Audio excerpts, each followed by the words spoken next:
I am Amandeep Yatka, your math teacher. Today we will discuss our next exercise 15.3 of statics. In this exercise, we will discuss about coefficient of variance of any observations. ठीक है, coefficient of variance ਆਪਾਂ ਇਹਦੇ ਵਿੱਚ discuss ਕਰਾਂਗੇ। coefficient of variance ਕੀ ਹੁੰਦਾ ਕਿ ਕੋਈ ਵੀ ਚੀਜ਼ ਕਿੰਨੇ ਵਾਰ ਉਹਦੀ वेरिएशन की हो रही है, बार बार की चेंज आ रही है कि ਉਹਦੇ ਵਿੱਚ वेरिएशन हो रही है। ठीक है, ਕਿਸੇ ਵੀ ऑब्जरवेशन ਦੀ अगर वेरिएंस ਕੋਐਫੀਸ਼ੀਐਂਟ ਆਫ वेरिएंस ਜ਼ਿਆਦਾ ਹੋਏਗਾ ਤਾਂ ਆਪਾਂ ਕਹਿ ਦਾਂਗੇ ਕਿ ਉਹਦੇ ਵਿੱਚ ਜ਼ਿਆਦਾ वेरिएबिलिटी है। ठीक है जी, ਦੇਖੋ ਇਹਦੇ ਵਿੱਚ ਜੋ ਕੋਐਫੀਸ਼ੀਐਂਟ ਆਫ वेरिएंस ਆਪਾਂ फाइंड आउट करना ਉਹਦਾ ਕੀ ਫਾਰਮੂਲਾ ਹੁੰਦਾ ਹੈ, standard deviation upon mean of the observations multiply 100। और तुसीं इहनूं ऐ भी लिख सकते हो coefficient of variance of first observations sigma 1 upon mean multiply 100। अगर तुसीं सैकेंड दा coefficient of variance find out करना, सैकेंड जो ऑब्जरवेशंस गिवन है उहदा की आ जाएगा sigma 2 upon x mean multiply 100। फिर आप इन्हों कंपेयर कर लेने हुन्ने हैं कि कोएफिशिएंट ऑफ वेरिएंस किहड़ियां ऑब्जरवेशंस दा ज़्यादा है, जिहदा ज़्यादा होएगा उहदी वेरिएबिलिटी ज़्यादा होएगी। ठीक है जी, अगर किसी दा कोएफिशिएंट घट है तो उहदी लैस दैन वाले दी की होएगा, कंसिस्टेंट होएगा। Clear. Sum number 14 example, coefficient of variance of two distributions are 60 and 70। ठीक है, coefficient of variance ਆਪਾਂ ਨੂੰ given है कि फर्स्ट जो distributions है उन्हों का 60 है एंड सैकेंड distributions का की है 70 है। Clear. And the standard deviation are 21 and 16। First observation का स्टैंडर्ड डेविएशन की है अपने को 21 and standard deviation of second observations are 16 distributions. ठीक है, फर्स्ट डिस्ट्रीब्यूशंस का ਆਪਾਂ ਨੂੰ स्टैंडर्ड डेविएशन गिवन है, सैकेंड डिस्ट्रीब्यूशंस का ਆਪਾਂ ਨੂੰ स्टैंडर्ड डेविएशन गिवन है।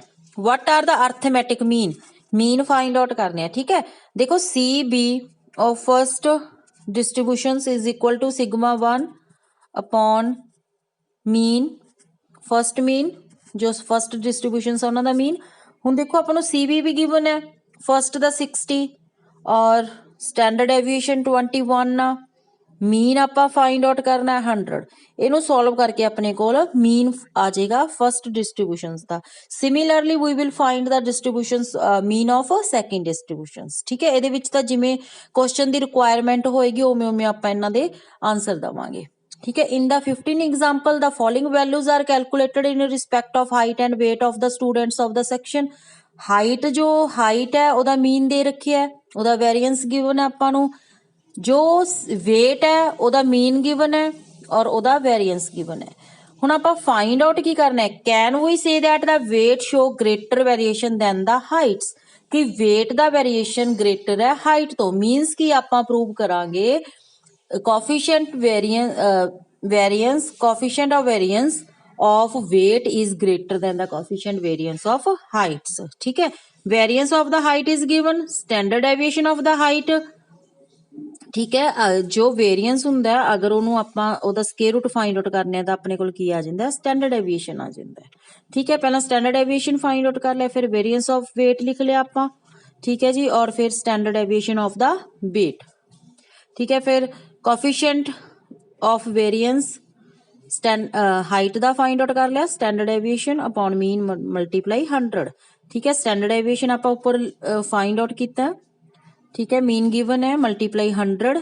फिर आप coefficient variance of weight find out कर लिया। हुण इन्हां नूं कंपेयर करो कि coefficient of variance of weight is greater than the coefficient variance of height. ठीक है, तो ਇਹਦਾ मतलब वेरिएबिलिटी किहदे विच ज़्यादा होगी, wait they which.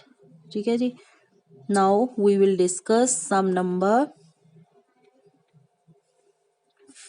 1 of exercise 15.1 from the data given below state which group is more variable A or B।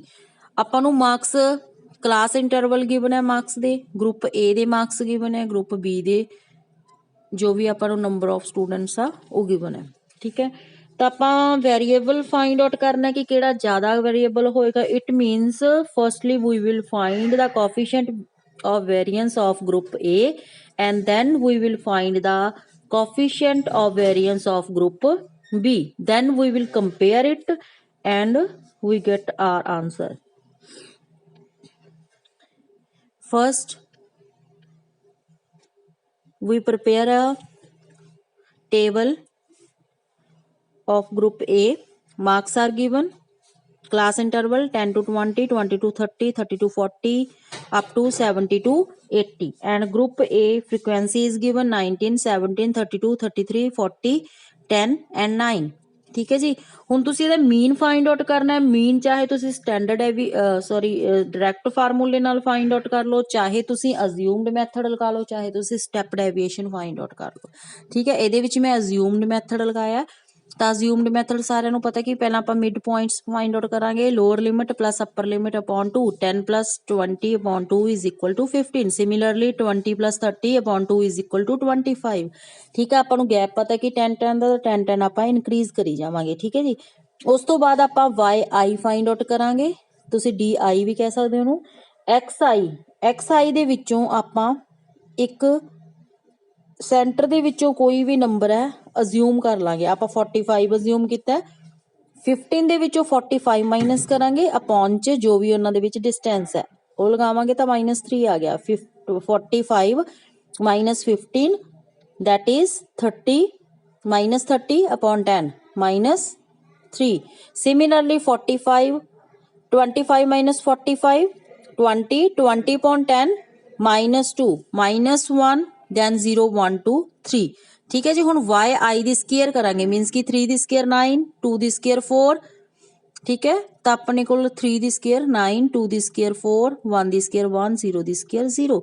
Now fyi, f ਨੂੰ multiply ਕਰ ਦਾਂਗੇ ਆਪਾਂ yi ਨਾਲ, ਫਿਰ fyi ਸਕੇਅਰ ਜੋ ਵੀ ਆਪਣੇ ਕੋਲ yi ਸਕੇਅਰ ਹੈ ਉਹਨੂੰ f ਨਾਲ ਮਲਟੀਪਲਾਈ ਕਰ ਦਾਂਗੇ, ਕਿਉਂਕਿ ਇਹ ਫਾਰਮੂਲੇ ਦੀ ਰਿਕੁਆਇਰਮੈਂਟ ਹੈ, ਇਸ ਕਰਕੇ ਆਪਾਂ ਇਹ ਸਟੈਪ ਕਰਾਂਗੇ। ਹੁਣ h ਆਪਣੇ ਕੋਲ 10 ਹੈ, number of frequency the edition ਕਿੰਨੀ ਆ 150, ਐਂਡ a ਅਜ਼ਿਊਮਡ ਆਪਾਂ ਜੋ ਕੀਤਾ ਨੰਬਰ ਉਹ ਹੈਗਾ 45। ਮੀਨ ਦਾ ਫਾਰਮੂਲਾ ਕੀ ਹੁੰਦਾ, a plus sigma fyi upon n multiply h। ਠੀਕ ਹੈ, ਅਜ਼ਿਊਮ ਮੈਥਡ ਲਗਾਇਆ, ਤੁਸੀਂ ਜਿਹੜੇ ਮਰਜ਼ੀ ਮੈਥਡ ਨਾਲ ਮੀਨ ਫਾਈਂਡ ਆਊਟ ਕਰ ਲਓਗੇ ਤਾਂ 44.6 ਆਪਣੇ ਕੋਲ ਕੀ ਆ ਗਿਆ, ਮੀਨ ਆ ਗਿਆ।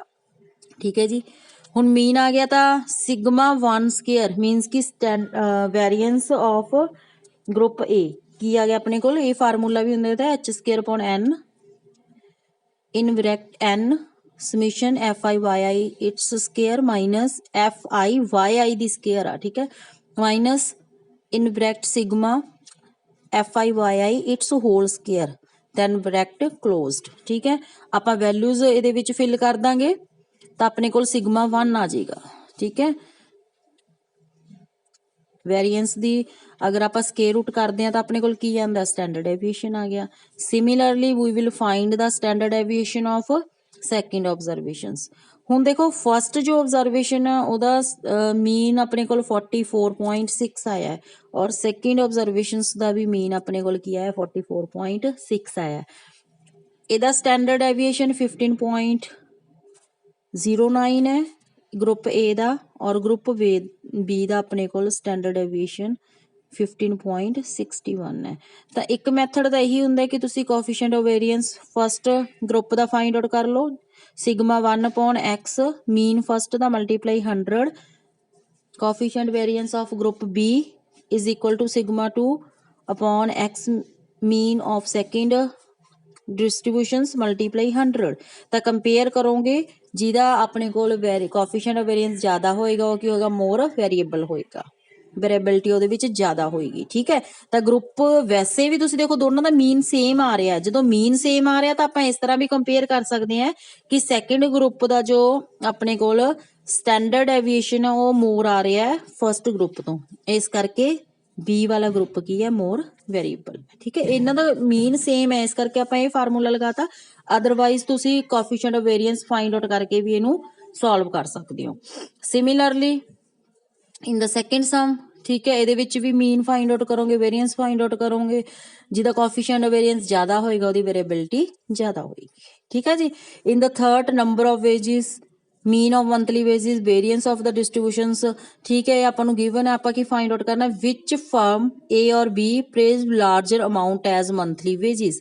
ठीक है, कि मंथली वेजेस ज्यादा है, वो फाइंड आउट करांगे, वेरिएबिलिटी फाइंड आउट करांगे सेम मैथड नाल। मीन गिवन है, वेरिएंस गिवन है आपां नूं। ठीक है जी। Other sums you will try yourself. Thanks to all.